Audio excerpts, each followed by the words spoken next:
Hey guys, how's it going? My name is Adam. Today I'm gonna show you how to fix lag instantly, okay? And how to fix high ping, levels. Now, what I'm gonna do, first of all, I'm gonna fix the problem within the game. So just go ahead and select any game right here within the Roblox, website, and basically, go ahead within the app, and from there you're gonna see like a Roblox logo at the top left, and from there you're gonna be able to see the settings, and from there you're gonna be able to see graphics and all that. In the settings you're gonna see the graphics and all that. Just reduce them to the lowest so you can get a better experience while playing the Roblox app. That's within the Roblox game, and as you can see right here, I can't go inside the Roblox because I need to download it first, and it's gonna take a while.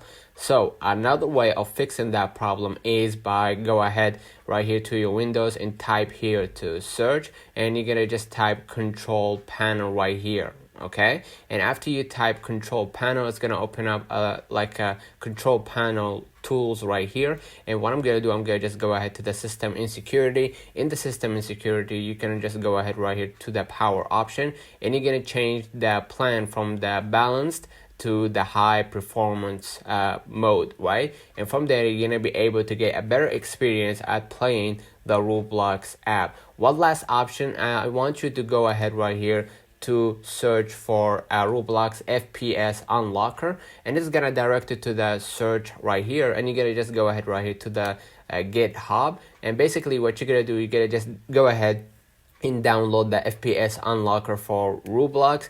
And don't worry, Roblox website officially said that they won't ban you for having the FPS unlocker, because it's gonna control the graphics within the Roblox app, and from there you're gonna be able to get a better experience while playing the Roblox app. So you're gonna download it from here, and you're gonna just go ahead into adjusting the the graphics within the Roblox app. All right, let me know in the comments if this video helped you. Don't forget to like and subscribe. Thank you for watching.